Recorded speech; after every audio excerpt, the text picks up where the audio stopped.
এটা মন ভাল লগা কথা আপোনালোকক জনাব খুজিছোঁ। আমাৰ দৰে সৰু মঞ্চ এখনে প্ৰচাৰ কৰা এটা খবৰৰ বাবে যদি এগৰাকী সাধাৰণ মানুহৰ মুখলৈ হাঁহি আহে, সেয়া নিশ্চিতভাৱে ভাল লগা কথা। মই মূল কথাটো ক'বলৈ গৈছোঁ। এই যে ল'ৰা দুজন, এওঁলোকৰ অৰুণোদয় কাটি দিয়া হৈছিল আৰু স্থানীয় বিজেপি নেতাই পঞ্চায়ত নিৰ্বাচনৰ পূৰ্বে অৰুণোদয় কাটিছিল। অৱস্থা অতি বেয়া, দেখাত গমেই পাইছে। আৰু আমি বাতৰি প্ৰচাৰ কৰাৰ পিছত চৰকাৰৰ কোনো এটা বিভাগে হেনো তেওঁলোকক যোগাযোগ কৰি এখন চাইকেল দিলে। চাইকেল মানে চাইকেলখনত ঘূৰি ফুৰি ইফাল সিফাল যাব পাৰে। আৰু সেই চাইকেলখন পোৱাৰ পিছত সাংঘাতিক ফূৰ্তি।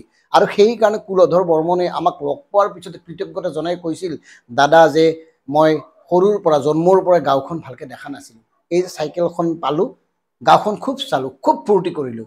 এই কথাখিনি যেতিয়া শুনিছিলোঁ মানে আৱেগিক হৈ পৰিছিলোঁ। চাওকচোন, এই ল'ৰাজনক চাইকেলখন কোনে দিছে, কোন বিভাগে দিছে সেই কথাটোও নাজানে।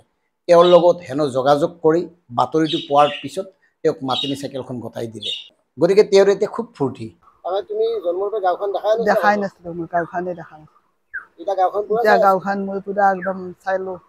এই নিউজত দিয়াৰ পৰাই মই চাইকেলখনো পালোঁ, নিজৰ গাঁওখনে দেখা নাই। ক'ত কিবা সভা পূজা চাবা মন যায়, মই আকৌ দেখা পোৱা নাছিলোঁ। এইবাৰ মই এতিয়া চাইকেলখন পাই মই সকলো গাঁওখনে ঘূৰি আছোঁ, দেখা পাইছোঁ। গতিকে চাইকেলখন হ'ল, গাঁওখন চালে, এতিয়া উৎসৱ পাৰ্বণো চাব, পূজা চাব, গাঁৱৰ সভা চাব। দোকানখন অকণমান ভাল কৰি দিব লাগে। কোনোবাই যদি দোকানখন ভাল কৰি দিয়ে তেতিয়াহ'লে তেওঁ চলিবলৈ সহজ হ'ব। তেওঁ সেই কথাখিনিও আমাক জনালে। দোকানখনৰ অলপ মাল চাল ভৰাই দিলি, অলপ সহায় কৰিলি ভাল হ'ল হয়। হয়তো কোনোবা নিশ্চয় হৃদয়বান লোকে কুলধৰ বৰ্মনক দোকানখনৰ কাৰণে যথামান্য হ'লেও তেওঁ বৰঙণি আগবঢ়াব, তেওঁলোকৰ ঘৰখনলৈ হাঁহি ঘূৰি আহিব।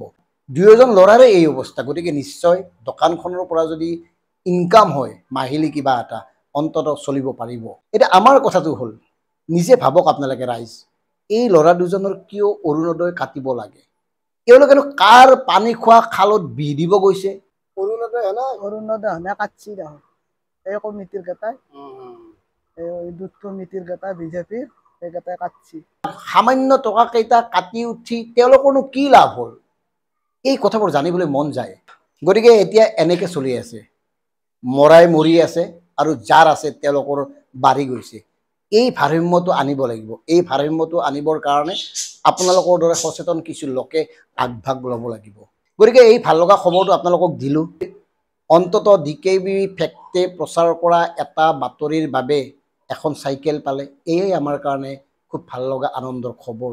আমি জানো যি পৰিৱেশ হৈছে, সাধাৰণ জনতাৰ জীৱন যি ধৰণে দুৰ্বিহ হৈ পৰিছে, সাধাৰণ জনতাই মূল্যবৃদ্ধিৰ প্ৰকোপত যি ভুগিবলগীয়া হৈছে, তাৰ পৰা আমি নিস্তাৰ দিব নোৱাৰোঁ।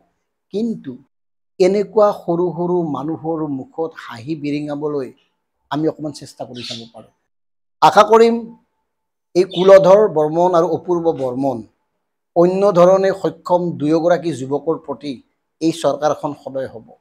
তেওঁলোকক কিবা এটা কৰি দিয়ক। কাক কৰি দিব? নিজৰ কাৰণে ইমান কৰিলে। চাওকচোন, জয়ন্ত মল্ল বৰুৱাৰ পত্নীৰ সম্পত্তি ওলায়ে আছে, অথচ এওঁলোকৰ এই অৱস্থা।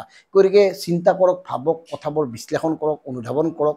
গতিকে প্ৰিয় দৰ্শক, এই খবৰটো আপোনালোকৰ লগত ভাগ কৰি আমাৰ ভাল লাগিছে। তুমি জন্মৰ পৰা গাঁওখন দেখাই নাছিলোঁ, মই গাঁওখনে দেখা নাছিলোঁ। এতিয়া গাঁওখন মই পুৰা একদম চালোঁ, গোটা কিছু পাই চালোঁ। ভাল লাগছে, বিৰাট ভাল লাগছে।